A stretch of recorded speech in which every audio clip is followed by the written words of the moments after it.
Bonjour à tous, ravi de vous retrouver pour un nouveau numéro des Matins du Sénat, l'émission qui vous plonge au cœur des débats de la Haute Assemblée.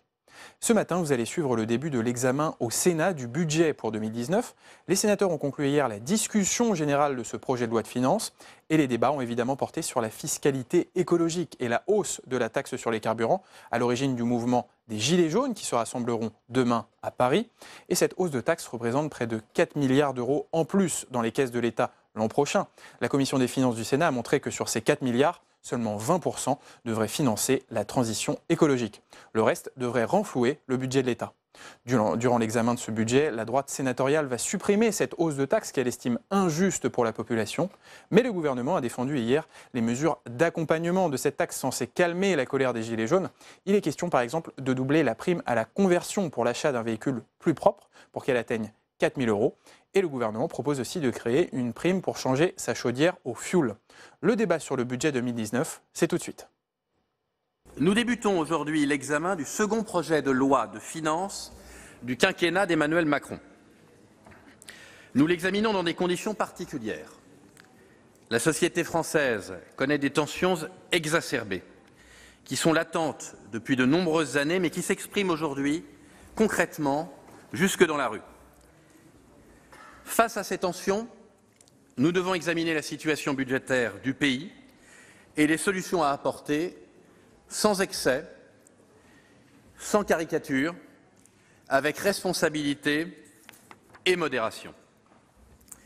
Il importe de regarder les choses de façon pragmatique. C'est la raison d'être du groupe Les Indépendants. En somme, je vous propose de regarder les choses telles qu'elles sont et de débattre sur des faits et sur des valeurs. Quelles sont les valeurs du groupe Les Indépendants ? La justice sociale, la responsabilité budgétaire et une efficacité économique qui doit être mise au service de tous. J'ajouterai que nous sommes en faveur d'un développement durable sur le long terme, pragmatique et réaliste, adapté au quotidien de tous les Français. Quels sont les faits qui nous sont présentés dans ce projet de loi de finances ? Et les chiffres sont un petit peu des faits, mon cher collègue. D'abord, la fiscalité énergétique augmente. C'est un chiffre, c'est une réalité, c'est factuel. Mais elle augmente moins que l'année dernière. Elle augmente d'ailleurs à cause d'une trajectoire de hausse qui a été votée il y a un an. Nous ne découvrons donc pas le problème, même si certains font mine de le découvrir. Toutefois, je crois que le gouvernement va trop loin. Oui, il faut changer de modèle de société. Oui, il faut favoriser la transition énergétique. Oui, il faut tenir bon sur les ambitions climatiques qui sont les nôtres, qui sont nécessaires et légitimes. Mais il faut le faire avec pragmatisme et pédagogie. Il faut s'assurer que personne n'est laissé au bord du chemin de l'écologie, un chemin, encore une fois, que nous soutenons et que nous jugeons nécessaire. Nous aurons donc à cœur, Monsieur le Ministre, sur cette question de proposer des alternatives crédibles à des hausses de taxes indiscriminées et parfois incohérentes. Il faut sortir de la logique punitive perçue par nos concitoyens ou nos PME. Notre responsabilité est de démontrer que la transition écologique est une chance pour chacune et pour chacun des Français. Nous ne croyons pas qu'on puisse rééduquer le peuple. Ça n'est pas l'ADN du groupe Les Indépendants. Ce que nous croyons, c'est que nous pouvons l'inciter, l'aider, l'encourager, mais pas le rééduquer. Cette exigence doit dès à présent être intégrée au fonctionnement même de l'État. Nous demanderons donc ainsi au gouvernement d'introduire le respect des objectifs du développement durable de l'ONU dans le processus budgétaire pour éclairer l'orientation des grandes politiques publiques. Ce projet de loi, c'est également le véhicule de réformes majeures pour nos entreprises. Je pense bien sûr à la fiscalité des brevets et de l'innovation pour l'adapter aux exigences de l'OCDE. Je pense également à la transposition de la directive européenne ATAD, à la réforme des modalités de calcul de l'impôt sur les sociétés ou du pacte Dutreil. Ces mesures sont parfois inévitables, souvent pertinentes, mais elles doivent respecter plusieurs conditions. D'abord, la stabilité et la sécurité juridique indispensables au développement de nos entreprises. Ensuite, les législateurs que nous sommes ne doivent pas avoir la main trop lourde dans la transposition d'exigences internationales. Nous devons veiller à préserver la compétitivité de nos entreprises et de nos centres de recherche en Europe et dans le monde.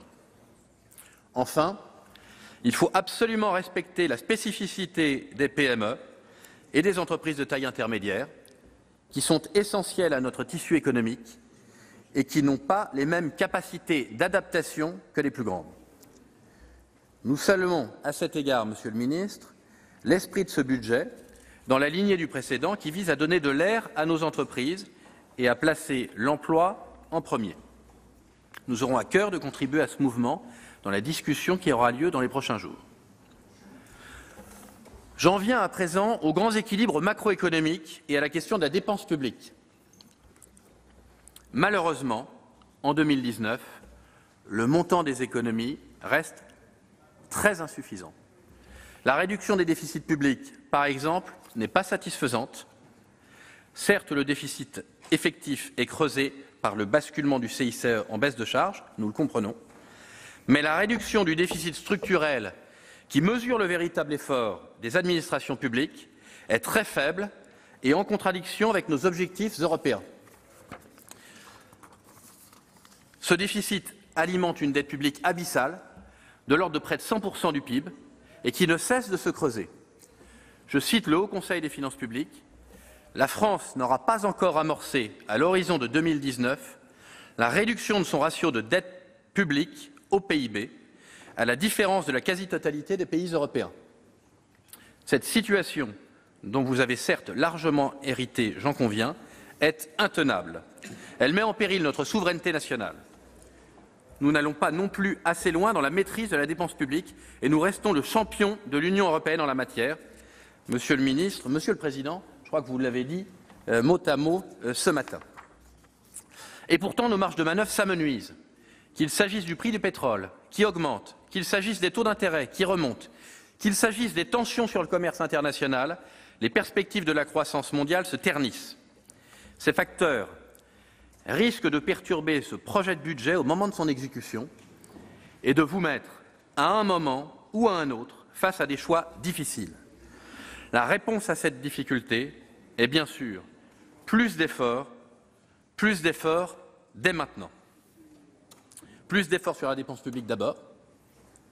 Après avoir réalisé seulement la moitié de la réduction prévue pour 2018, vous limitez aujourd'hui vos ambitions à 0,4 points de PIB d'économie, soit à peine 10 milliards d'euros. C'est trop peu. Plus d'efforts sur la masse salariale de l'État ensuite. Vous baissez trop faiblement les effectifs de la fonction publique.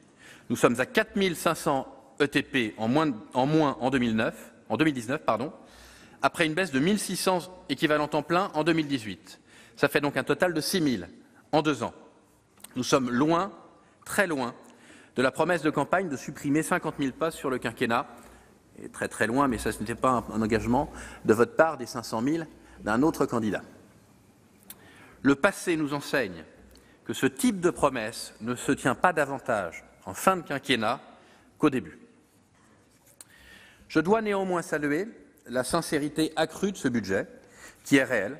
C'est une promesse tenue, Monsieur le Ministre, une sincérité formelle, mais également sur le fond des politiques publiques. J'en veux pour preuve la mission dont je suis rapporteur spécial pour notre commission des finances, la mission Travail et Emploi, qui se concentre davantage sur des dispositifs qui fonctionnent et sur la formation des travailleurs. Sur les contrats aidés, c'est une question qui est revenue lors des questions d'actualité, le Sénat, en tout cas sa commission des finances, a toujours été favorable à leur réduction et sera également favorable cette année, comme l'année dernière, au crédit de la mission Travail. Un mot à présent des collectivités territoriales, alors que se déroule en ce moment même le congrès des maires. Les maires que nous recevons ici au Sénat nous font part de leurs inquiétudes et de leurs attentes. Vous nous proposez une stabilité globale des dotations, ce qui est à mettre à votre crédit après des années de diminution drastique et indiscriminée. Mais celle-ci cache, comme souvent, de grandes disparités selon les communes. Nous vous proposerons des amendements pour amortir la charge pour les communes les plus défavorisées. De plus, la hausse de la fiscalité sur le GNR, inquiétante à plus d'un titre pour le secteur du bâtiment et des travaux publics, aura sans aucun doute un impact fort sur les budgets locaux et pour les maires bâtisseurs. Enfin, nous attendons des précisions sur le remplacement de la taxe d'habitation qui tarde à venir. Je conclurai, mes chers collègues, en essayant de dissiper les caricatures que j'évoquais en début de mon propos. Nous ne croyons pas que vous opposiez les Français les uns aux autres à travers ce budget, ou que vous choisissiez une catégorie plutôt qu'une autre. Nous n'y croyons pas plus que nous ne donnions hier crédit au soi-disant budget pour les riches de 2018. Il faut savoir mesure garder. Mais il faut également entendre, Monsieur le Ministre, la détresse de certains Français, de certaines entreprises aussi, qui est réelle et qui s'est exprimée. Le Premier ministre a clairement dit qu'il avait entendu cette détresse. Nous sommes confiants dans le fait qu'il prendra des mesures fortes pour y répondre. Notre groupe est prêt à vous y aider sur la voie d'une transition énergétique pragmatique, sur la défense des PME et des ETI, sur la promotion de l'innovation à la française, sur le respect de l'autonomie des collectivités territoriales et de la ruralité. Nous avons des propositions à vous faire pour améliorer ensemble ce budget. Le temps presse et nous sommes collectivement responsables. C'est un enjeu de cohésion nationale, c'est un enjeu de cohésion territoriale, c'est un enjeu, enfin, de compétitivité internationale. Faisons des débats autour de ce projet de loi de finances un exercice collectif, positif et pragmatique au service de la France et des Français. Dans la suite de la discussion générale, la parole est à Monsieur Bruno Retailleau pour le groupe Les Républicains pour 9 minutes.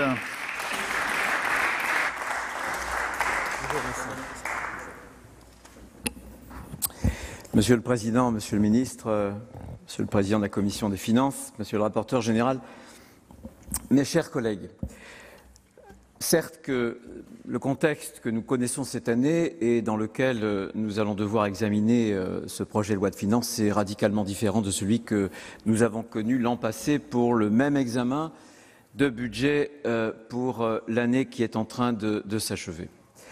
À vrai dire, le contraste est même saisissant.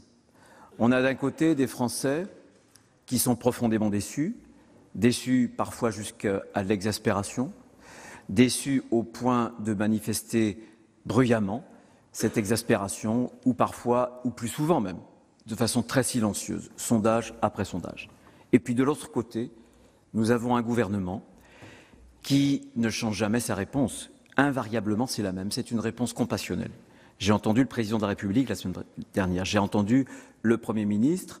À chaque fois, vous entendez la souffrance des Français, vous la comprenez. À chaque fois, vous estimez que vous conduisez la meilleure des politiques. Il faut que nous éclairions, et le débat sur le PLF va nous en donner l'occasion, ce paradoxe, avec d'un côté un gouvernement satisfait de lui-même, satisfait de sa politique, et de l'autre côté des Français qui ne le sont pas, eux, satisfaits.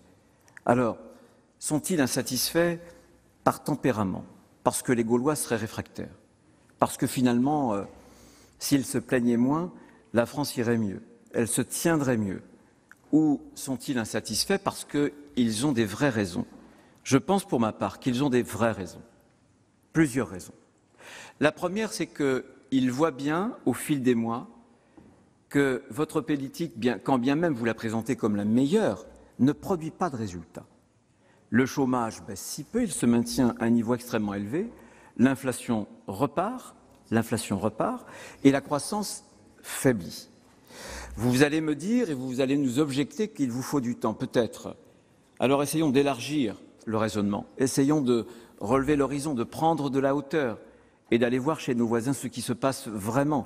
Connaissez l'adage de Talleyrand. Quand je me regarde, je me désole, mais quand je me compare, je me console. Le problème avec votre politique, c'est que c'est l'inverse. Quand on se compare, on a plutôt tendance à se désoler parce que la France ne va pas mieux. La France, en réalité, décroche. Sur le plan du chômage, nous sommes passés, mes chers collègues, sur 28, du 22e au 24e rang. Les performances que nous avons sont plutôt des contre-performances. Les records que nous obtenons sont de tristes records. Record sur la dépense publique, 28e rang sur 28. Record de l'OCDE sur les prélèvements obligatoires. Record aussi, paru il y a un mois, le 23 octobre, de l'OCDE. Sur 35 pays pour la compétitivité fiscale, nous sommes au dernier rang. Ce qui illustre bien le grands problèmes français, des déficits jumeaux, à la fois déficit budgétaire et un déficit du commerce extérieur qui est en train de se creuser. On ne peut pas s'en satisfaire.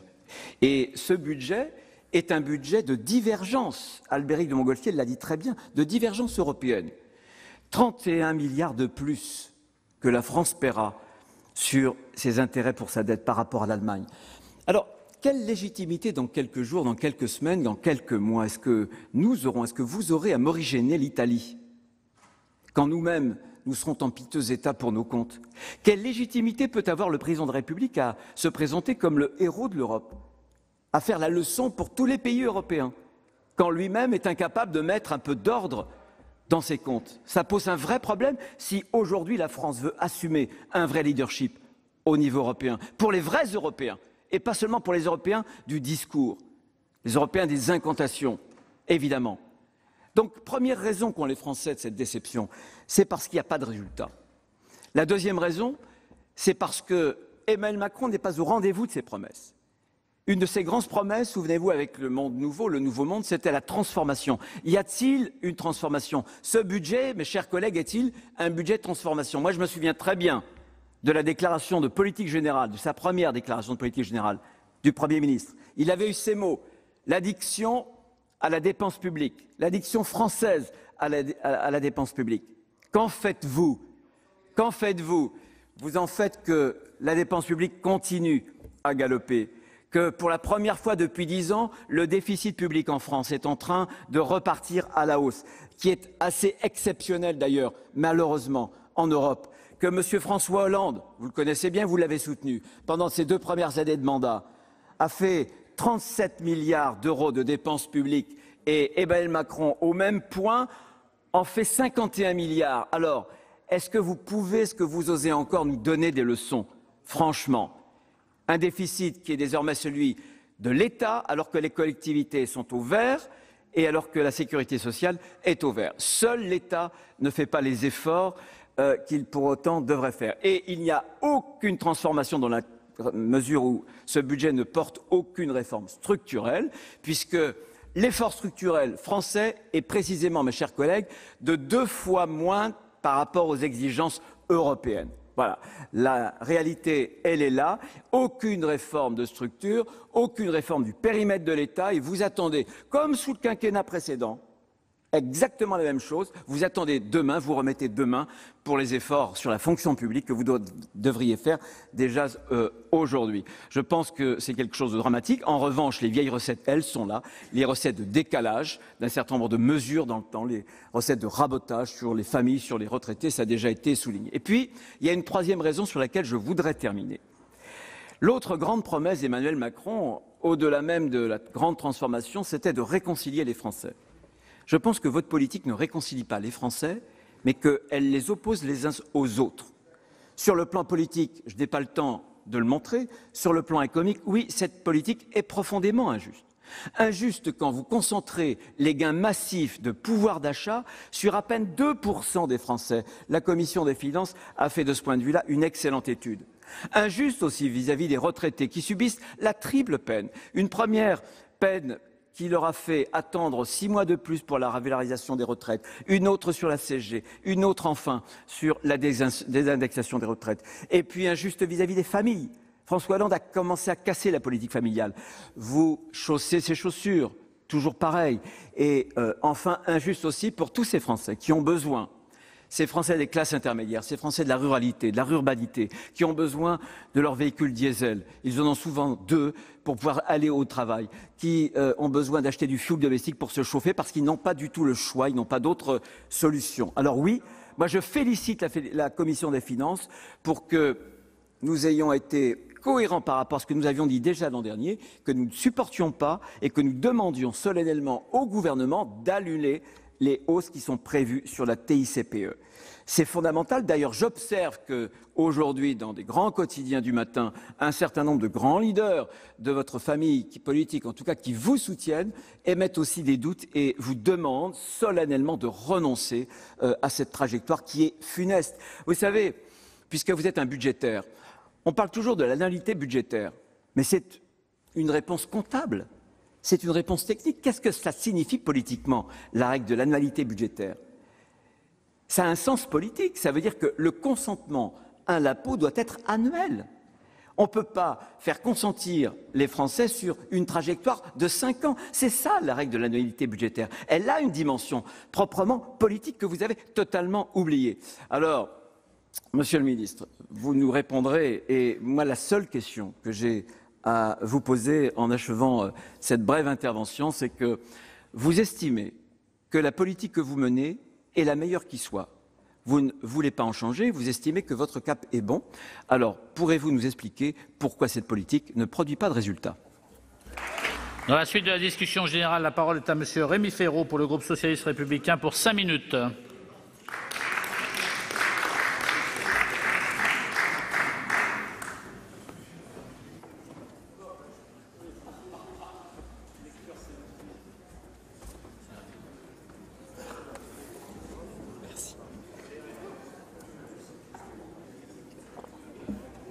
Monsieur le Président, Monsieur le Ministre, Monsieur le rapporteur général, Monsieur le Président de la Commission des finances, chers collègues, face aux enjeux climatiques et de la qualité de l'air, la mise en place d'une fiscalité énergétique a commencé il y a déjà une vingtaine d'années. Pourtant, après la trajectoire décidée par ce gouvernement, notre pays est actuellement plongé dans une grave crise. Mais je ne crois pas que cette crise soit due exclusivement ni même principalement à la fiscalité écologique. Celle-ci, certes mal calée, est victime de l'ensemble de la politique gouvernementale, de son injustice fiscale manifeste depuis 18 mois, comme des promesses non tenues en matière de pouvoir d'achat. Certes, la fiscalité écologique est un outil pour orienter les comportements vers plus de sobriété énergétique et ainsi pour réorienter notre économie vers des pratiques plus sobres et décarbonées. Mais quelle erreur de l'avoir à ce point dissocié de son impact social. Et c'est l'élu parisien qui vous le demande, Monsieur le Ministre. Comment accepter l'idée qu'elle frappe essentiellement ceux qui vivent en milieu rural avec de longues distances à parcourir et surtout qui ne disposent pas de moyens de transport alternatifs plus écologiques sur lesquels se reporter.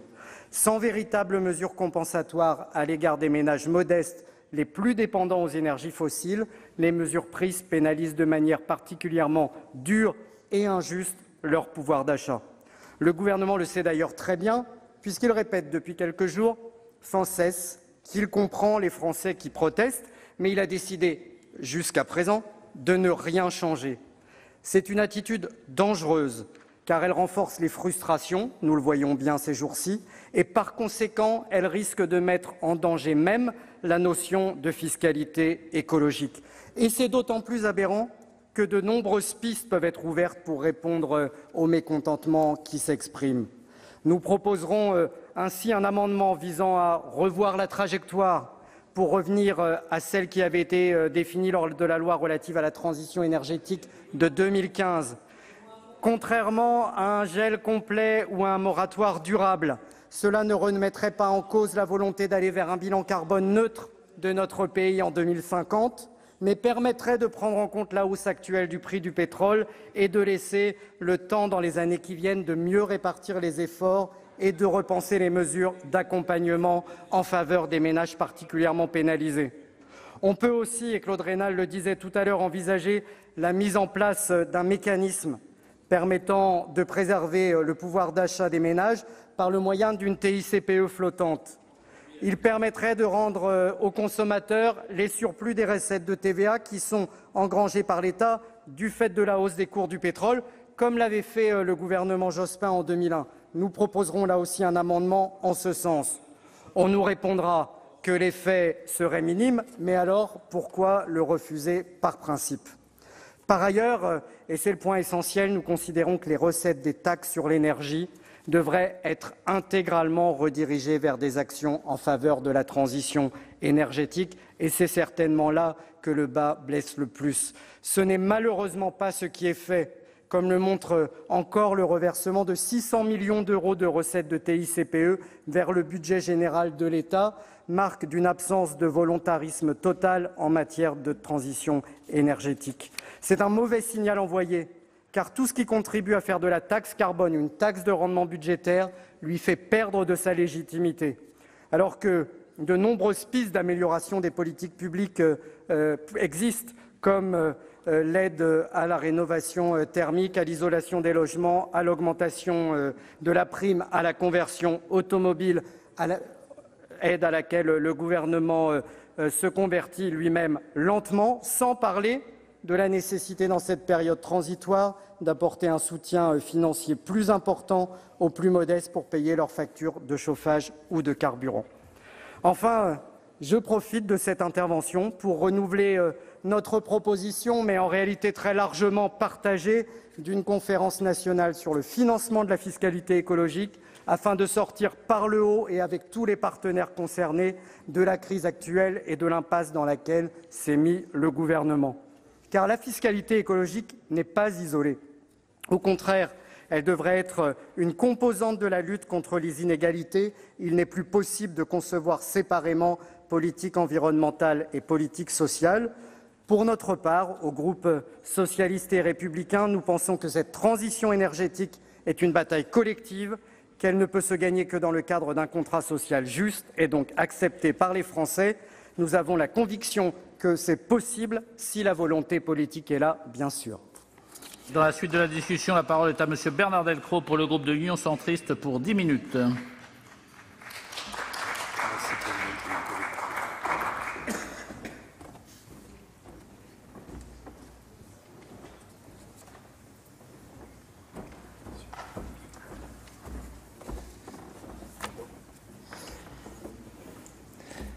Bien, Monsieur le Président, Monsieur le Ministre, Monsieur le Président de la Commission des Finances, qui va nous rejoindre, Monsieur le Rapporteur général, chers collègues.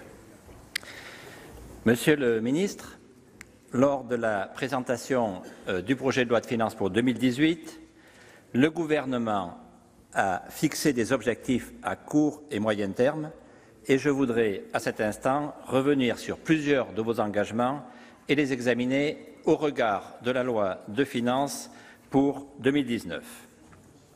Sur l'assainissement de nos finances publiques, vous aviez fixé un cap sur la durée du quinquennat, moins 5 points de dette publique, moins 3 points de dépenses publiques, moins 1 point de prélèvement obligatoire. Et le projet de loi de finances pour 2019 s'inscrit bien dans cet objectif. Mais se pose, me semble-t-il, une question, malgré une amélioration réelle. Avec une prévision de déficit public pour 2019 de 2,8 points de PIB, déficit qu'il faut, ça a été dit, relativiser au regard du reclassement de la SNCF pour 0,1 point, et surtout de l'effet cumulé pour la seule année 2019 de l'application du CICE et de la première année de mise en œuvre de l'allègement des charges, 0,9 points, avec un taux de prélèvement obligatoire que vous prévoyez en légère baisse, mais qu'il faut ramener à sa juste valeur, là aussi, en le corrigeant du double effet du CICE et de la baisse des charges, avec une dépense publique certes réduite de 0,6 points de PIB, mais dont on sait qu'en valeur absolue, elle augmente de 24 milliards d'euros. Alors bien sûr, sur la dépense publique, il y aurait beaucoup à dire, parce que nombreux sont ceux qui considèrent qu'il faut réduire davantage la dépense publique, mais c'est plus facile d'affirmer qu'il faut réduire la dépense publique que de préciser quelles sont les dépenses qu'il convient de réduire. Et je pense que là aussi, il faut qu'on soit cohérent et responsable.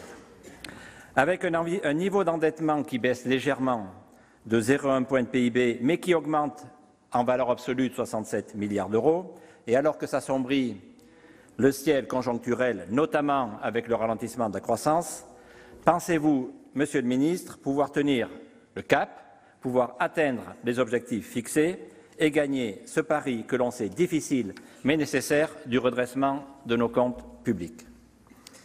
Sur votre engagement à gagner le pari de l'emploi, après tant d'efforts sincères faits par les gouvernements successifs sans résultat probant, tant de mesures qui n'ont pas abouti à mettre en échec le chômage de masse, vous avez souhaité ouvrir une nouvelle voie en faisant le pari de réussir à endiguer le chômage par une meilleure compétitivité de nos entreprises, l'allègement de leur fiscalité, l'allègement de la fiscalité du capital, la relance de l'investissement. Cette année, vous prolongez cette ligne en concrétisant la bascule du CICE en allègement de charges, en poursuivant la baisse du taux de l'impôt sur les sociétés, en adaptant la fiscalité des petites et moyennes entreprises aux défis de la nouvelle économie et de la robotique, également par la modernisation de la fiscalité agricole ou encore la mise en œuvre du volet fiscal de la loi Pacte, qui devrait, par exemple, faciliter la transmission des petites et moyennes entreprises. Comme je vous l'avais indiqué l'an passé, nous voulons bien vous suivre sur cette voie en faveur de l'emploi, là où tant d'autres politiques ont échoué, à condition qu'elles s'accompagnent de mesures concrètes pour réduire les inégalités, afin de ne pas fragiliser les plus démunis ou de ne pas laisser les territoires ou certains territoires au bord de la route. Et si nous continuons à penser que la réduction massive des contrats aidés ne relève pas d'une bonne stratégie, je voulais le rappeler, tant ils accompagnaient utilement les plus démunis et contribuaient à l'offre de services, notamment dans le secteur associatif. Alors bien sûr, nous le savons bien, les effets de vos choix en matière d'emploi ne peuvent pas donner leur pleine mesure immédiatement. Mais les résultats devront néanmoins être au rendez-vous d'une baisse significative et durable du chômage. Quelles sont vos prévisions en la matière? Quand verra-t-on, selon vous, les effets de vos choix politiques et donc une baisse du chômage en France? Autre sujet d'actualité, s'il en est, celui de la transition énergétique. Je pense que cette question est trop importante pour sombrer dans le déni ou la démagogie. Nous sommes en train de détruire notre planète. C'est ça la réalité, et les conséquences, nous les connaissons, elles sont alarmantes. Peut-on continuer ainsi? Peut-on expliquer à nos enfants que c'est l'héritage qu'on veut leur laisser? Aucun d'entre nous ne le pense, et donc nous devons l'assumer en responsabilité. Les énergies fossiles ne peuvent pas être l'avenir. Nous devons donc réduire notre consommation d'énergie fossile et accélérer le passage à d'autres sources d'énergie. Accélérer aussi l'utilisation dans nos pratiques industrielles, agricoles, individuelles, de produits respectueux de l'environnement et de la santé publique. Nous devons changer nos comportements. Mais les mesures incitatives, les taxes incitatives, pour être acceptées, doivent être comprises. Et pour être comprises, elles doivent être justes. Et pour cela, il faut, premièrement, qu'il existe une solution alternative. Et deuxièmement, quand cette autre solution existe, qu'elle soit financièrement accessible pour tous. Et c'est bien le problème aujourd'hui. Comment faire accepter? Vous êtes élu d'un département qui a sa part de ruralité, comme le mien. Comment faire accepter une hausse de taxes incitatives aux habitants du milieu rural lorsqu'ils n'ont pas d'offres alternatives pour se déplacer? Comment faire accepter une hausse du prix du fioul aux familles à revenus modestes qui ne disposent pas des ressources suffisantes pour financer le changement de la chaudière, au-delà du crédit d'impôt, certes significatif, mais évidemment qui ne finance que 30% de l'opération. Monsieur le ministre, je le dis en responsabilité, nous devons garder l'objectif d'une accélération de la transition énergétique. Je pense qu'il faut garder le cap. C'est notre responsabilité de le dire et de l'expliquer, et rien ne serait plus irresponsable que de prétendre le contraire. Mais pour réussir, il faut accélérer la mise sur le marché de solutions alternatives, il faut renforcer les mesures d'accompagnement, il faut revoir la trajectoire de la hausse. Enfin, je voudrais évoquer rapidement deux autres sujets. Sur la fiscalité agricole, je tiens à saluer le travail qui a été mené en étroite collaboration avec la profession et un groupe de parlementaires auquel vous avez bien voulu m'associer. L'agriculture joue un rôle primordial dans l'économie de notre pays et elle joue aussi, ne l'oublions jamais, un rôle majeur d'aménagement du territoire en faisant vivre la ruralité. Le dispositif d'épargne de précaution, plus ouvert et plus souple, le relèvement du plafond pour faciliter la transmission des baux ruraux, la possibilité de revenir sur son choix de régime fiscal ou encore le maintien du régime du micro-BA bien adapté aux exploitations de petite taille et très pratiqué en zone de montagne sont autant d'avancées que je tiens à saluer. Sur les collectivités locales, vous êtes élu local, vous avez occupé des fonctions de responsabilité en tant qu'élu local, vous le savez, les élus locaux ont besoin d'y voir clair, de tracer des perspectives. Et quand des décisions sont justes, ils attendent, quand des décisions sont prises, ils attendent qu'elles soient justes. Après une longue période de perturbation avec la baisse importante de la DGF ou la réorganisation territoriale, certaines de ces mesures étaient nécessaires, d'autres sans doute que non. En tous les cas, après cette période de perturbation, il y avait besoin de stabilité et de lisibilité. Vous avez apporté, dès 2018, cette stabilité, tant dans le montant des dotations que dans l'organisation territoriale, c'était nécessaire. Pour 2019, le maintien de la DGF à son niveau de 2018, la hausse de la péréquation ou encore la réforme de la dotation d'intercommunalité qui revient sur le dispositif injuste des catégories de PCI vont dans le bon sens. De même que la péréquation à destination des départements qui ont le plus de difficultés à faire face aux dépenses des allocations individuelles de solidarité. Toutefois, je vous le dis, la réduction des crédits affectés aux contrats de ruralité, à la prime à l'aménagement du territoire, au FISAC, que vous connaissez bien, ce sont des petites sommes mais qui ont un effet levier important, ne sont pas acceptables pour les territoires ruraux les plus fragiles. La Commission des finances proposera de les relever. Je veux aussi insister sur la modification des périmètres consécutifs à la loi NOTRe et le changement de catégorie des intercommunalités qui ont considérablement impacté la répartition des dotations entre les collectivités, notamment au niveau de la DGF et au niveau du fonds de péréquation intercommunale et communale, le FPIC. Une remise à plat est aujourd'hui nécessaire et j'ai compris que vous étiez prêts à engager ce chantier. Enfin, nous suivrons avec la plus grande attention le projet de loi sur la réforme de la fiscalité locale qui devrait être examiné au printemps prochain.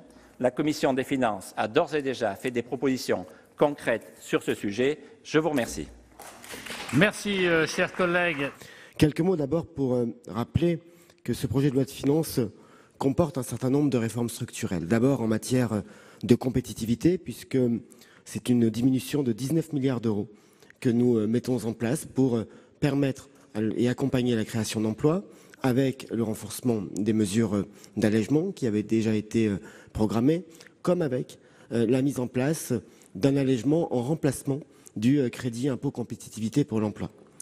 J'ai entendu, monsieur le sénateur Raynal, votre intervention disant que finalement ça n'était pas utile et que le groupe auquel vous appartenez considérait inopportun de transformer le CICE en allègement de charges.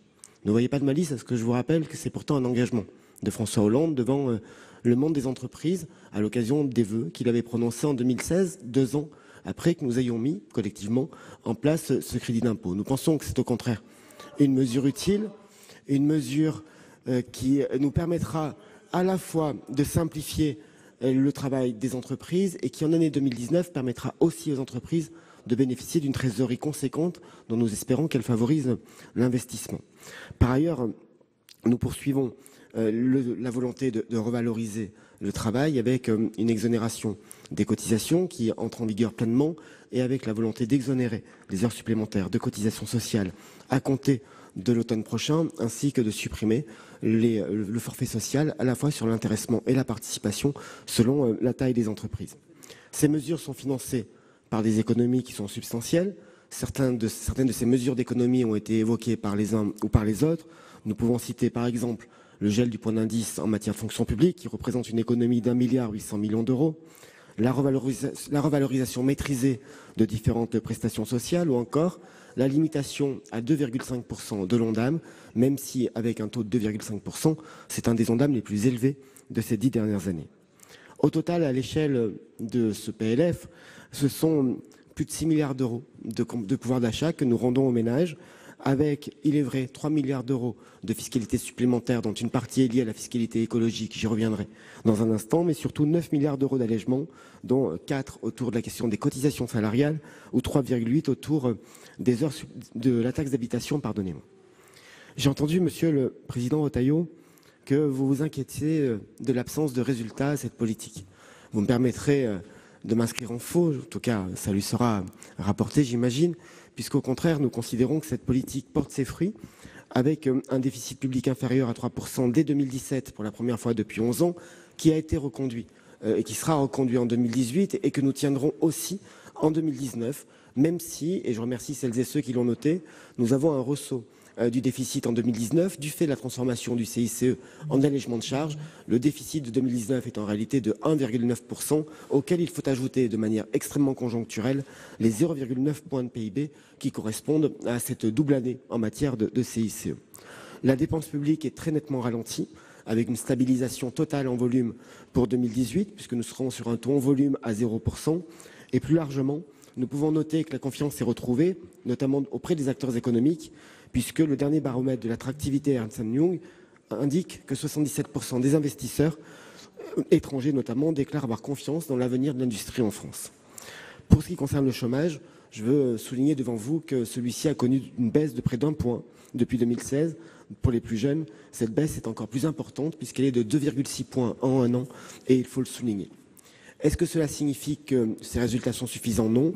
Nous ne nous arrêtons pas à ces premiers résultats et nous nous employons au contraire à approfondir et accélérer notre action avec des objectifs ambitieux que vous connaissez en matière de compte public et à l'horizon 2022, 5 points de moins de dette publique, 3 points de moins de dépenses publiques, 2 points de déficit et 1 point de prélèvement obligatoire, de manière à tenir les objectifs arrêtés en loi de programmation.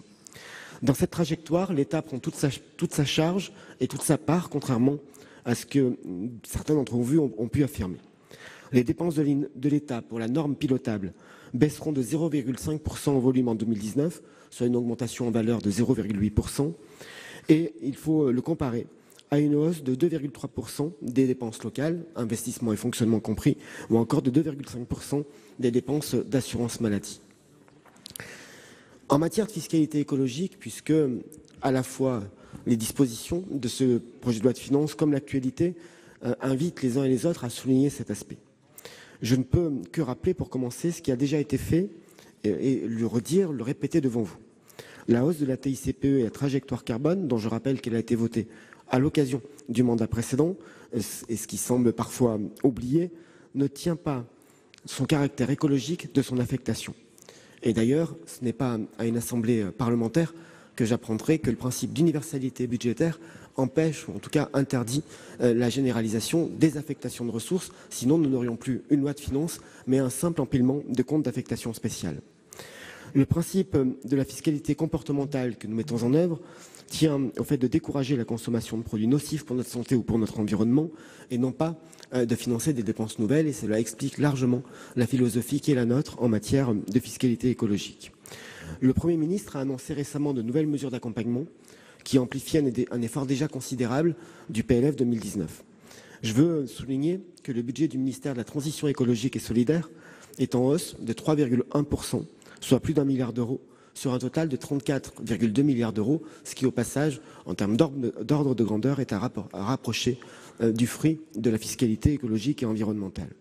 Cela nous permet de dégager des crédits en faveur des bonus électriques et de la prime à la conversion, qui sont augmentés de 57% par rapport à la loi de finances initiale pour 2018. Et le gouvernement a tenu compte du succès massif de cette prime à la conversion, qui bénéficie en grande majorité à des ménages non imposables, puisque 70% des bénéficiaires de la prime sont des ménages non imposables. De même, le chèque énergie sera porté de 150 € en moyenne à 200 € par an, ce qui représente un engagement budgétaire de 740 millions d'euros contre 560 millions en 2018. Je voudrais m'arrêter un instant sur un point particulier en matière de fiscalité écologique pour couper court au mauvais procès sur les annulations de crédits de fin d'année, notamment sur les ajustements faits en PLFR sur le compte d'affectation spéciale transition énergétique. Nous avons tout simplement pris les dernières estimations de charges de service public de l'énergie réalisées par la Commission de régulation de l'énergie. C'est un calcul qui a été fait à partir du prix de l'énergie notamment, en juillet 2018 et à la suite d'un conseil d'administration du 18 juillet 2018. Les dépenses du compte d'affectation spéciale transition énergétique sont des dépenses obligatoires liées au contrat de production d'énergie renouvelable et non des dépenses discrétionnaires.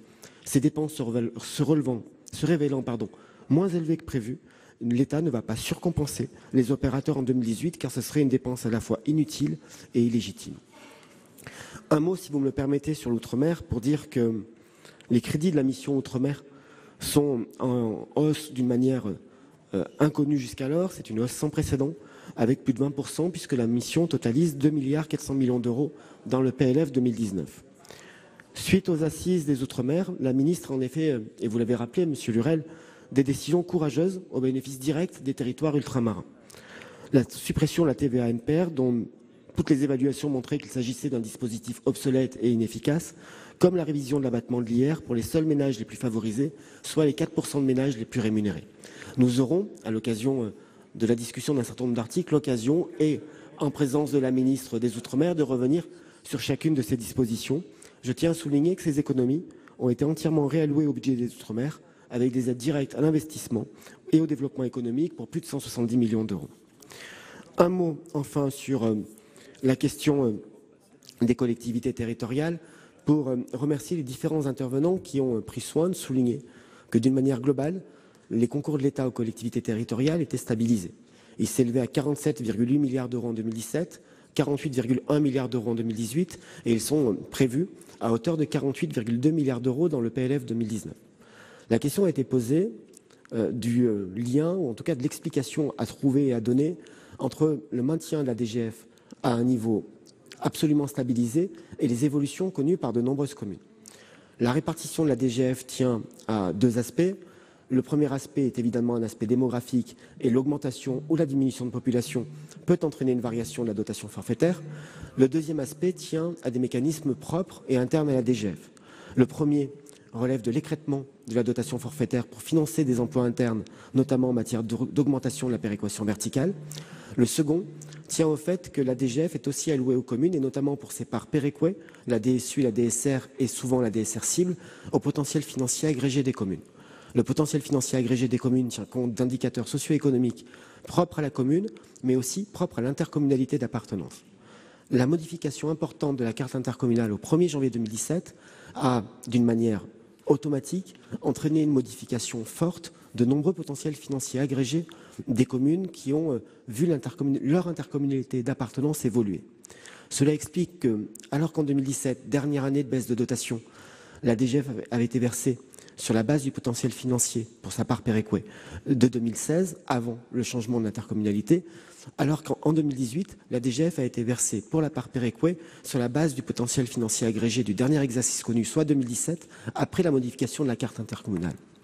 À critères constants, l'année 2019 s'annonce sous de meilleurs auspices. Pour une raison très simple, c'est que la carte intercommunale a extrêmement peu bougé au 1er janvier 2018 et ainsi le potentiel financier de référence 2018 est logiquement très peu différent de celui de 2017, à l'exception des évolutions liées à l'amélioration ou la dégradation d'une situation économique et sociale de telle ou telle collectivité.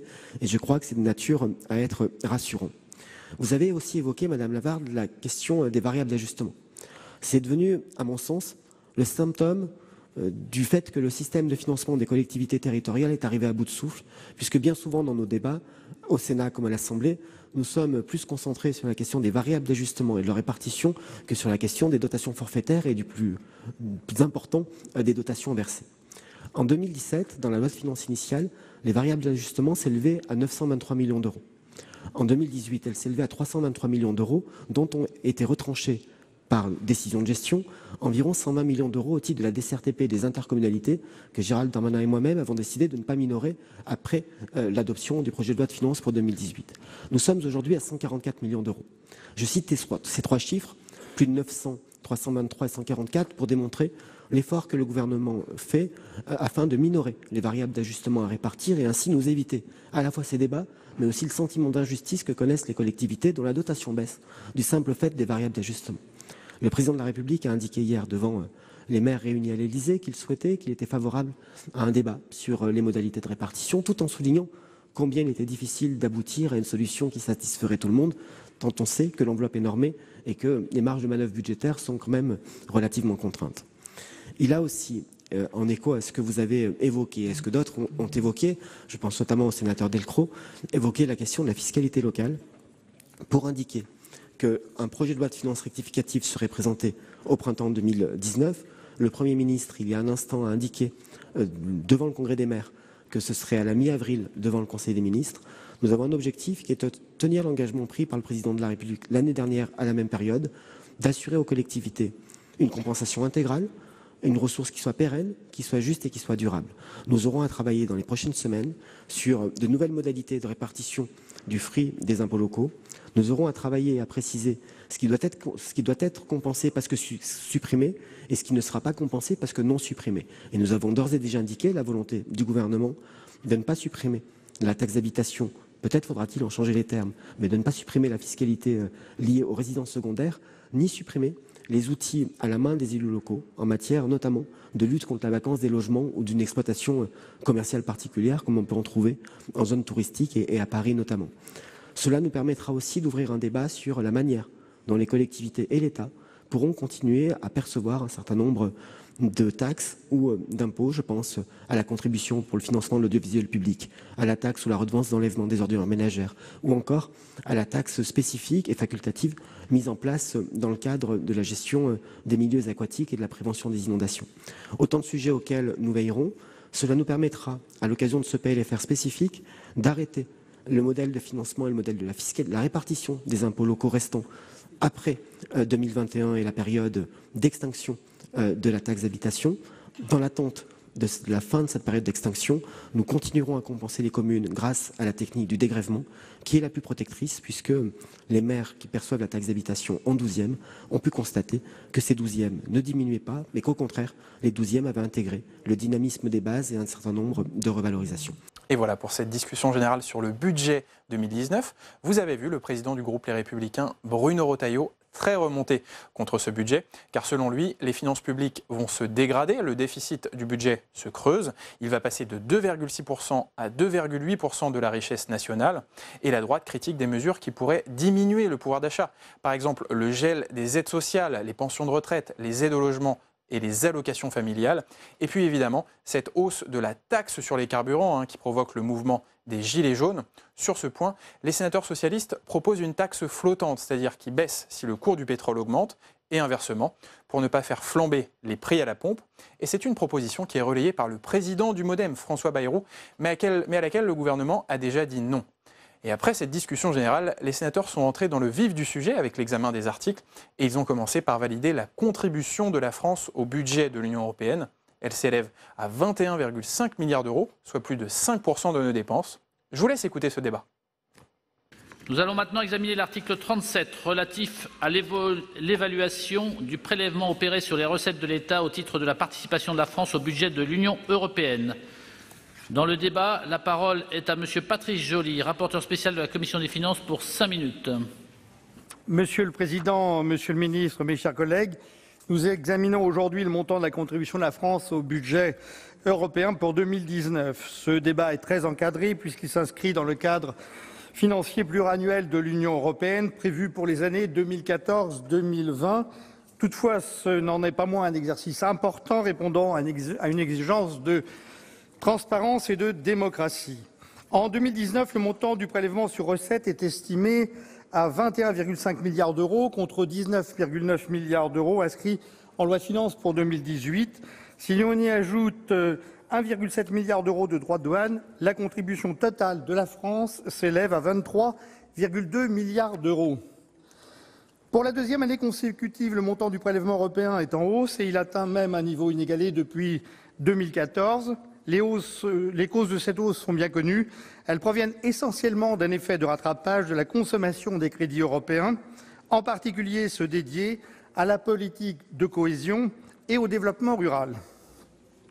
Mes chers collègues, réjouissons-nous de cette augmentation qui devrait bénéficier à nos territoires. À ce propos, je vous rappelle qu'en 2017, la France était le 3e contributeur net en volume au budget européen, mais surtout le premier bénéficiaire net en volume. Ainsi, en 2017, 13,5 milliards d'euros du budget européen ont été dépensés en France, principalement au titre de la politique agricole commune.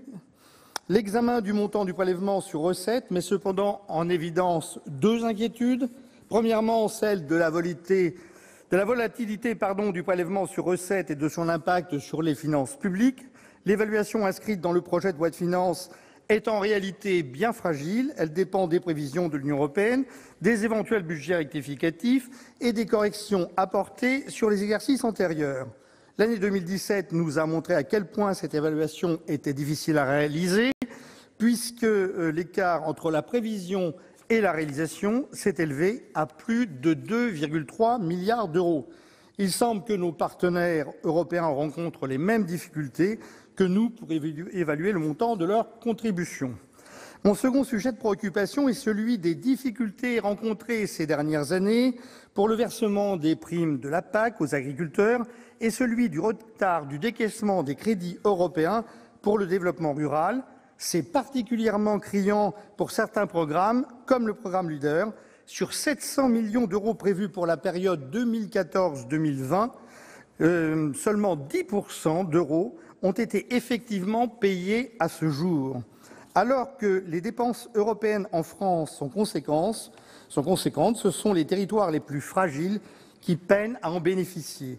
Ces retards contribuent à l'augmentation du reste à l'équité, qui devrait d'ailleurs atteindre le niveau record de 300 milliards d'euros en 2020, soit près de 2 fois le budget annuel de l'Union européenne. On mesure l'impact négatif de ces retards sur les dynamiques économiques des territoires qui doivent être accompagnés dans leur développement. Monsieur le ministre, cette situation est incompréhensible pour nos concitoyens. Il est urgent d'y remédier. J'en viens désormais au budget de l'Union européenne pour 2019. Lundi dernier, des négociations entre le Conseil et le Parlement européen ont échoué de façon inattendue en raison d'un point de blocage sur l'utilisation des crédits du programme de recherche Horizon 2020. Il s'agit de 400 millions d'euros sur 160 milliards, ce qui en dit long sur l'engagement européen de certains. La Commission européenne doit désormais proposer un nouveau projet de budget. Au-delà du budget européen pour 2019, c'est évidemment le prochain cadre financier pluriannuel qui définira l'évolution des contributions de la France. Dans le contexte actuel de désordre mondial, avec une guerre commerciale qui s'aiguise, la multiplication des conflits, l'importance des flux migratoires et l'accompagnement des nécessaires transitions, notamment écologiques, l'Europe doit être à la hauteur des enjeux. De plus, aujourd'hui, les peuples européens sont désabusés, désorientés, parfois désespérés, ce dont témoigne en ce moment le mouvement des Gilets jaunes. Le sentiment d'abandon qu'éprouvent les peuples européens se traduit sur le plan politique par la montée des populismes, le Brexit ou la conduite par certains États de stratégies individuelles ou de repli sur soi. Les risques sont donc devant nous. Le cadre pluriannuel doit traduire les orientations politiques fortes. Or, mis à part les discours du président de la République adressés à nos partenaires européens, les traductions politiques sont inexistantes au plan national. Cela ne facilite pas la compréhension, le partage et l'acceptation par les peuples, notamment le nôtre, des politiques européennes. À plusieurs reprises, j'ai appelé à faire preuve de plus d'ambition pour définir le plafond des dépenses de l'Union européenne. J'espère que les élections européennes permettront d'avoir un vrai débat sur l'avenir de l'Europe. En attendant, je me réjouis que le Parlement européen ait renouvelé son souhait d'un cadre financier pluriannuel s'élevant à 1,3% du revenu brut de l'Union européenne. Monsieur le ministre, pouvez-vous nous confirmer que la France ne s'opposera pas à une légère augmentation de la contribution à l'avenir? Enfin, notre commission des finances est interrogée sur la question des investissements, notamment portuaires, qui devront être réalisés en France à la suite du Brexit. Ces investissements seront-ils financés uniquement par la France? Avez-vous des éléments de précision à nous apporter? En conclusion, et au-delà de ces observations, et sur la base d'une approche strictement budgétaire et comptable, je recommande, au nom de la Commission des finances, l'adoption sans modification de l'article 37 de la loi de finances pour 2019. Merci. Chers collègues. Dans la suite de la discussion, la parole est à Monsieur Jean-François Rapin, en remplacement de Monsieur Jean Bizet, président de la Commission des Affaires européennes, pour 3 minutes.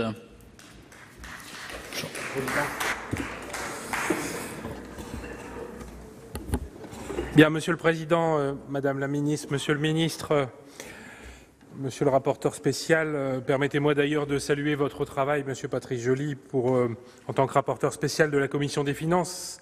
Vous venez de nous présenter avec clarté les enjeux de la contribution de la France au budget de l'Union. Comme l'an passé, cette contribution augmente, mais paradoxalement, les causes de cette hausse sont vertueuses. C'est en effet que l'utilisation des crédits européens s'accélère enfin et que les projets portés par la politique de cohésion et de développement rural se développent, 5 ans après le début de l'actuelle programmation. Depuis quelques mois, les négociations ont commencé sur le prochain cadre financier pluriannuel 2021-2027, dont la Commission a dévoilé le projet en mai dernier. Ces négociations sont difficiles. Je crois qu'il est illusoire d'espérer une adoption définitive avant les élections de 2019. Ce projet de cadre financier pluriannuel est le fruit d'obligations et de contraintes nouvelles qui doivent conduire à des réformes longtemps retardées. Les obligations et les contraintes sont connues. C'est d'abord la chute des recettes que va entraîner le départ du Royaume-Uni de l'Union européenne. Ce sont ensuite les nouvelles priorités politiques qui ont émergé ces dernières années et auxquelles il n'a pas été possible d'apporter de réponse satisfaisante pendant l'actuelle programmation budgétaire. Sécurité, frontières, migration, jeunesse, recherche et innovation. Le projet pour 2021-2027 leur accorde cette fois-ci une large place. Malgré des recettes moindres et des priorités nouvelles, il n'est pas pour autant concevable que des politiques dites traditionnelles, à savoir la PAC et la politique de cohésion, soient sacrifiées ou marginalisées. C'est la troisième obligation politique que devra respecter la prochaine programmation. La France a déjà et doit encore se battre sur la ligne rouge que représente pour elle et pour beaucoup d'États partenaires la réduction des crédits de la PAC. Face à ces contraintes, des opportunités de réforme sont enfin à portée de main. En premier lieu, les nouvelles ressources propres qui devront faire du budget de l'Union un enjeu de valeur ajoutée européenne plus politique que celui du seul juste retour. En second lieu, celui de la simplification. Il est essentiel car au-delà du seul enjeu administratif, il y va de la proximité de l'Union européenne et de ses citoyens. Les réformes préconisées sur la politique de cohésion ou sur la suite du plan Juncker, que sera le programme d'investissement InvestEU, vont dans le bon sens. Troisième opportunité, la suppression des rabais et ristournes divers accumulés au fil des ans. Le projet de la Commission pour 2021-2027 en prévoit la suppression sur 5 ans. Il faut, à notre sens, le faire en une seule fois, le plus tôt étant le mieux. Restent 2 enjeux sur lesquels je vais conclure. Dans le cadre de la négociation, le Parlement européen vient de réaffirmer son objectif d'un budget qui représenterait 1,3% du PIB au lieu de 1,1% actuellement. À cette unité du Parlement européen répond cependant une division cacophonique de la part des États membres. Second enjeu, si, comme on peut le craindre, le prochain cadre financier pluriannuel n'est pas adopté avant les élections de 2019, au-delà du risque politique que l'on peut redouter, surviendra le risque budgétaire de voir démarrer les programmes avec les mêmes retards que ceux rencontrés en début de l'actuelle programmation. Je vous remercie. Merci, chers collègues. Dans la suite de la discussion générale, la parole est à Monsieur Pierre Ouzoulias pour le groupe communiste républicain citoyen écologiste. Ah oui, tout à fait. Pour 5 minutes. Monsieur le Président, Madame la Ministre, chers collègues, en préambule, j'aimerais rappeler combien nous regrettons la place moindre concédée dans cette enceinte aux débats sur la politique européenne, lesquels se dérouleront de plus après le Conseil européen des 14 et 15 décembre. Réduire à une question de 2 minutes l'intervention en séance révèle l'intérêt porté à la question européenne dans cet hémicycle. Merci. À moins de 185 jours des élections du 26 mai 2019, je prends donc la liberté de mettre à profit ces 5 minutes pour vous faire part de mon grand trouble à donner un avis technique et comptable sur le prélèvement opéré sur les recettes de l'État au titre de la participation de la France au budget de l'Union européenne, alors que le Royaume-Uni s'apprête à quitter l'Union et que le prochain scrutin risque d'installer au Parlement européen une majorité de députés hostiles aux valeurs humanistes qui, malgré le rejet croissant de l'Europe par les peuples, auraient pu nous mobiliser encore pour la défendre.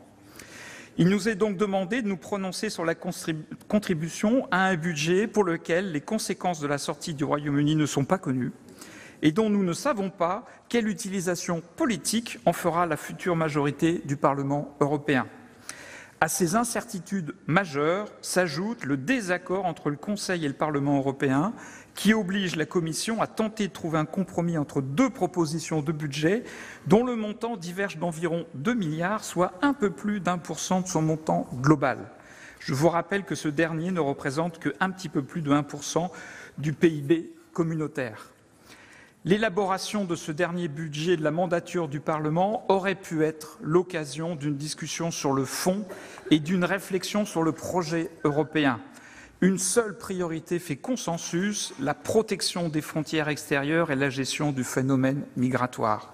Pour le reste, l'action de la Commission européenne semble essentiellement concentrée sur le rejet du budget italien qui n'aura pour conséquence que de renforcer le camp de ses opposants. Ces petites querelles semblent indifférentes aux crises majeures que l'Europe va affronter.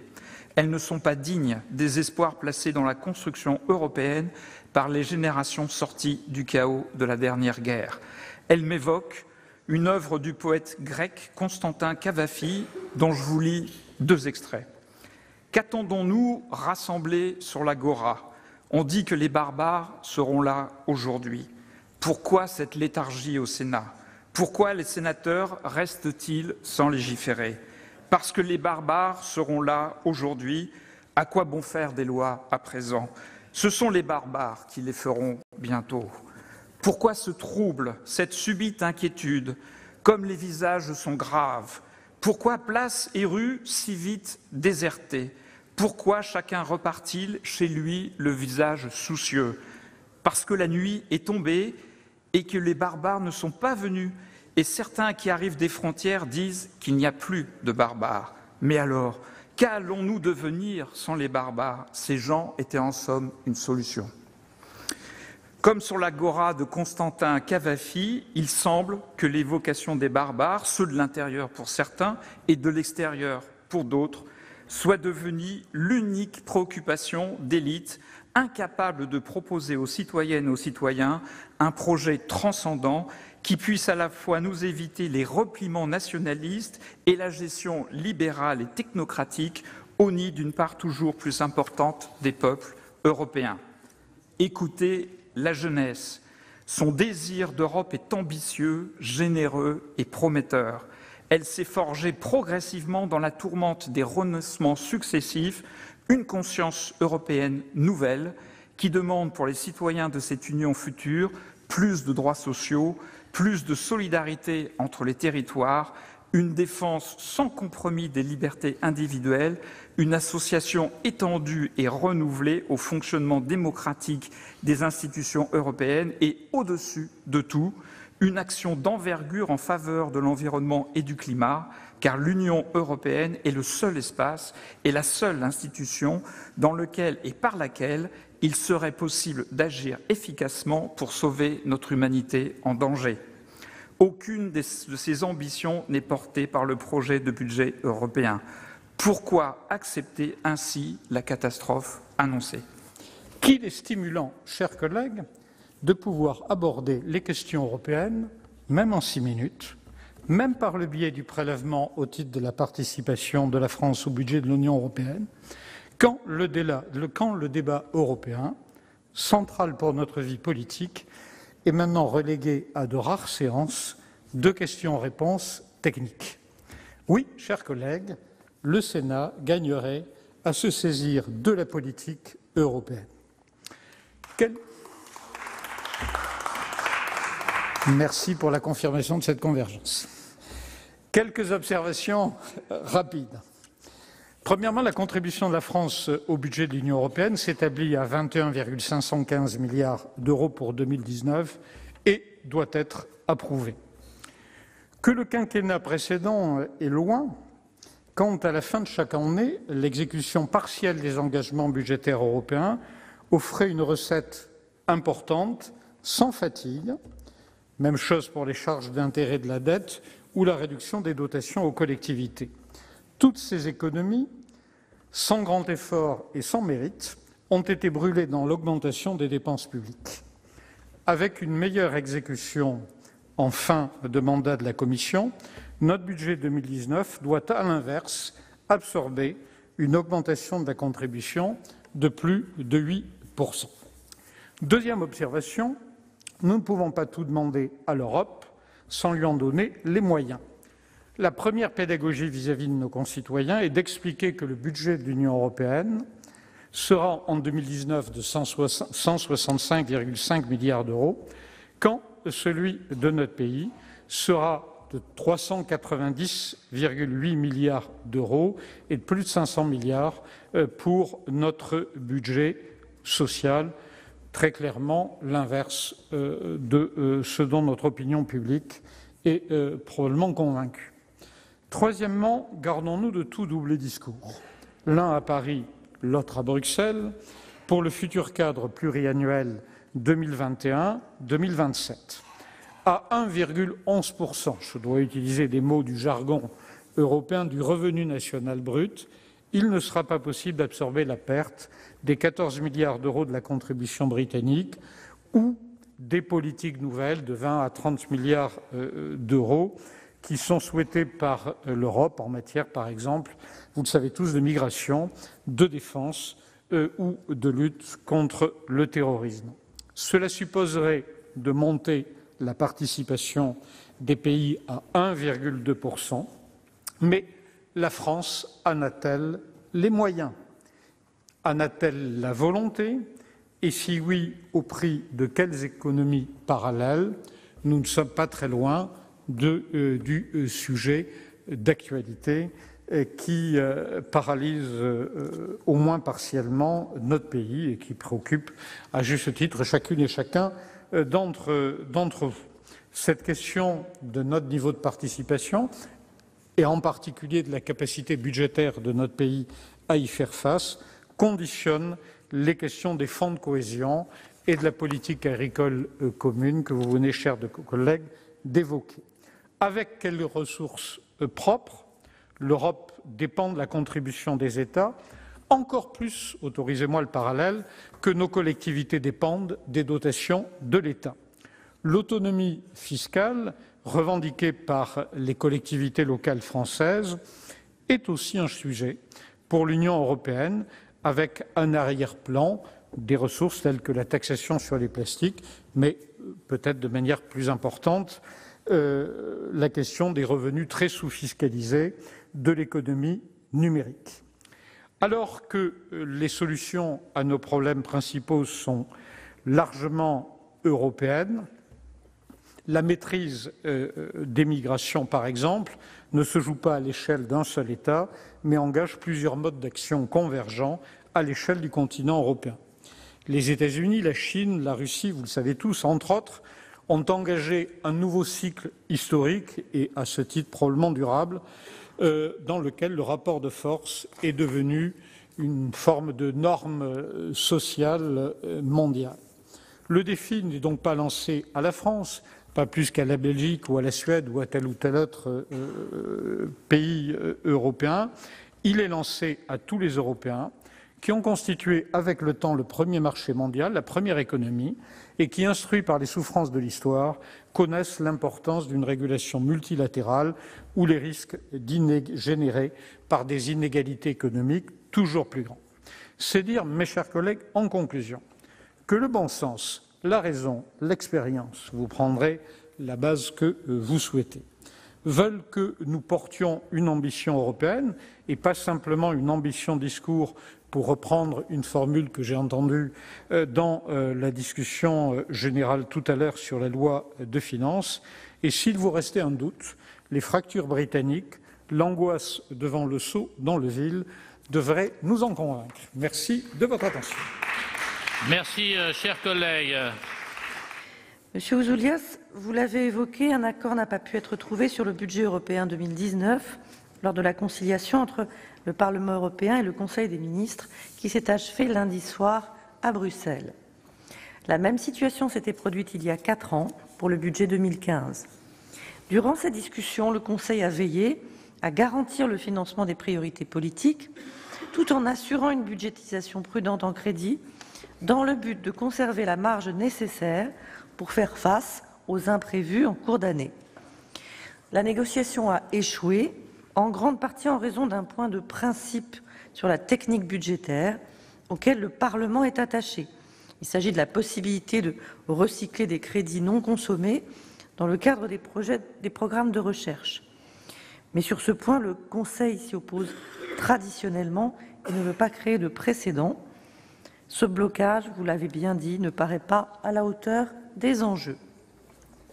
Conformément aux dispositions du traité, et comme elle l'avait fait en 2014, la Commission va proposer un projet de budget révisé d'ici quelques jours, afin qu'un budget soit adopté d'ici la fin de l'année.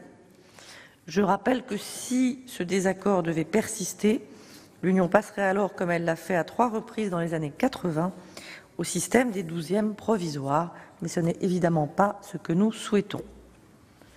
Le projet révisé de budget européen pour 2019, que présentera la Commission d'ici la fin du mois, conservera sans doute les mêmes grandes orientations, en intégrant à la marge certaines adaptations. C'est un budget qui permet de préparer le prochain cadre financier pluriannuel, dont nous reparlerons, en faisant un effort sur des dépenses nouvelles. J'ajoute immédiatement que sur les 165,6 milliards d'euros en crédits d'engagement et les 148,7 milliards de crédits de paiement du projet de budget initial, les priorités classiques que sont la PAC et la politique de cohésion restent bien évidemment les principales masses du budget européen. Nous y avons veillé attentivement. Je souligne aussi que nous bénéficions plus des budgets européens que par le passé. Nous étions en volume en 2017 le premier bénéficiaire des dépenses de l'Union, alors qu'en 2016 nous étions le 3e, et nous étions en 2017 le 3e contributeur net, après avoir été le 2e en 2016. Je soutiens ce que vous disiez, monsieur le sénateur Menonville, nous avons beaucoup à retirer de ce budget européen. Ce budget prévoit de faire monter en puissance la croissance et l'innovation, ainsi que les mesures en faveur de la jeunesse. Je pense à la montée en charge d'Erasmus+, vous en avez parlé, monsieur le sénateur Sutour, pour permettre à de plus en plus d'étudiants, mais aussi désormais d'apprentis, de se former en Europe.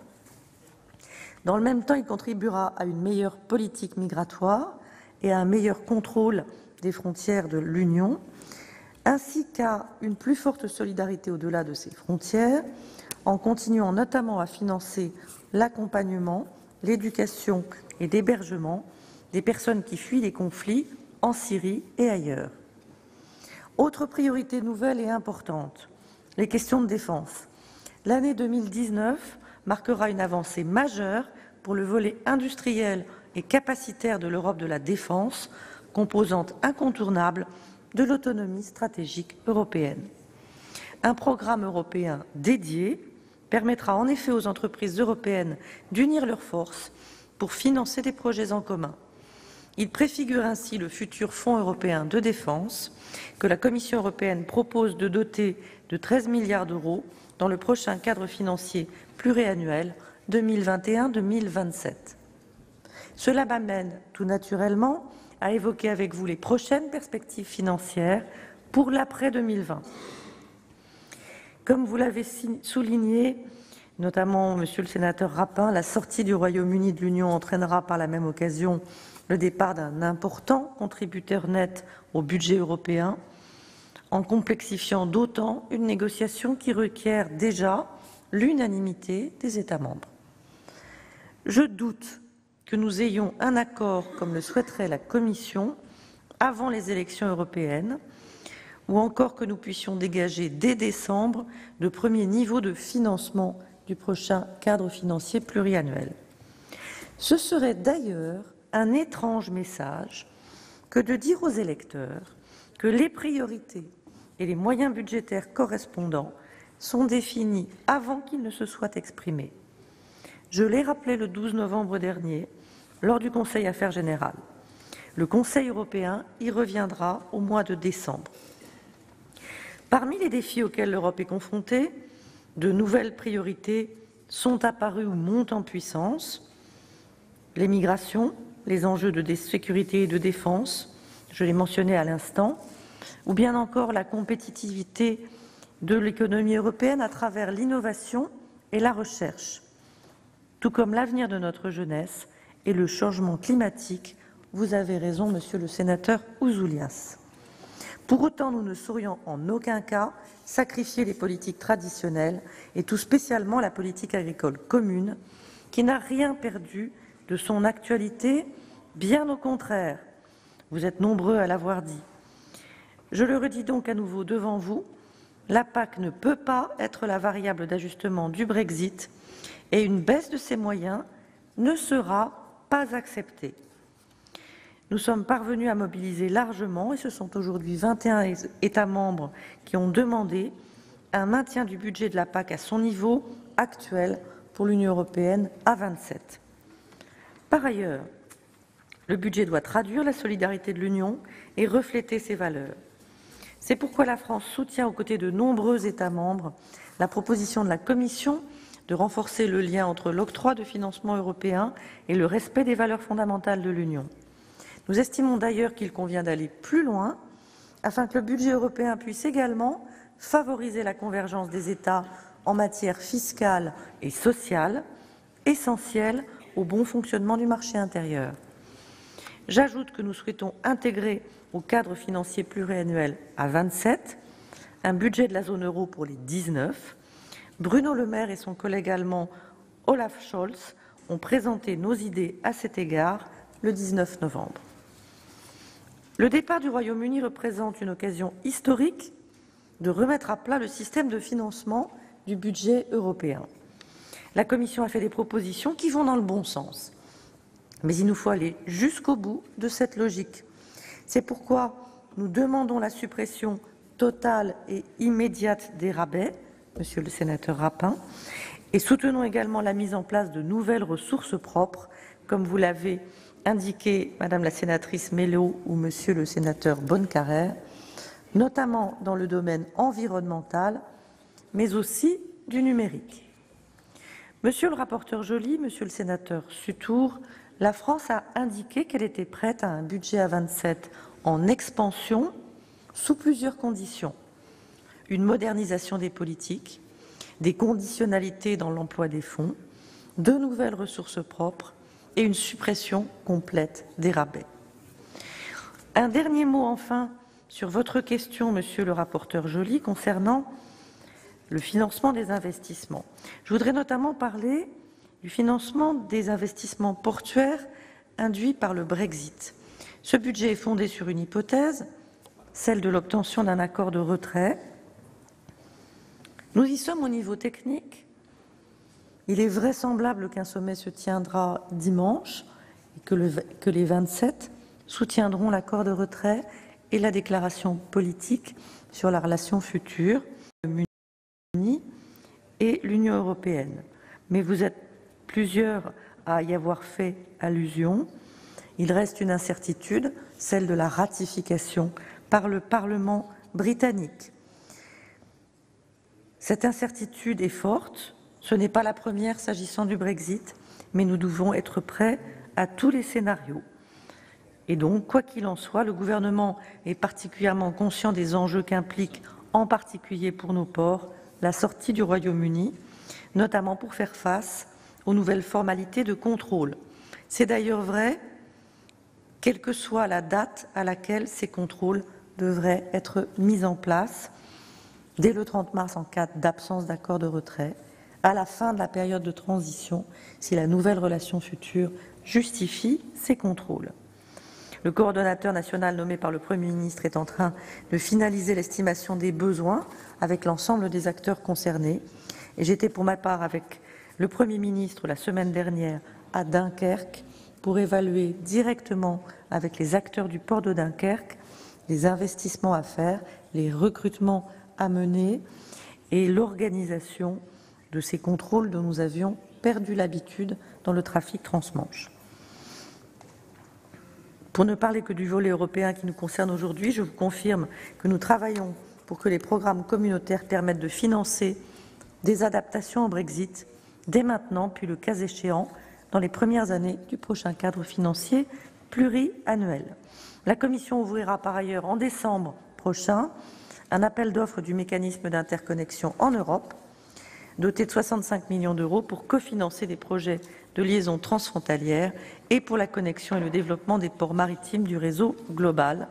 Nous nous mobilisons pour que le plus grand nombre possible de ports français puissent participer aux futurs appels d'offres du corridor mer du Nord-Méditerranée. Monsieur le Président, Mesdames et Messieurs les sénateurs, l'Union européenne n'est pas figée, bien au contraire, et nous sommes convaincus avec le Président de la République qu'elle doit changer en profondeur.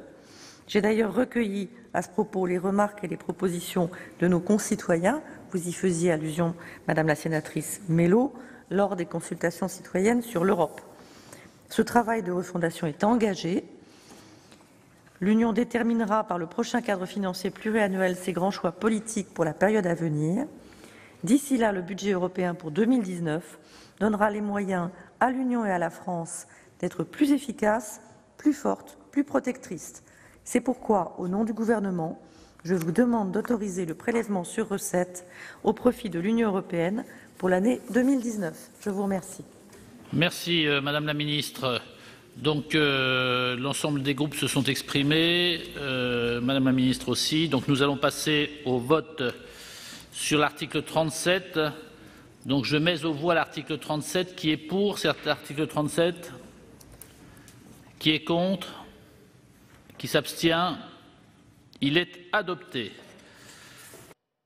Et voilà, le Sénat a validé hier soir la contribution de la France au budget de l'Union européenne qui s'élève à 21,5 milliards d'euros.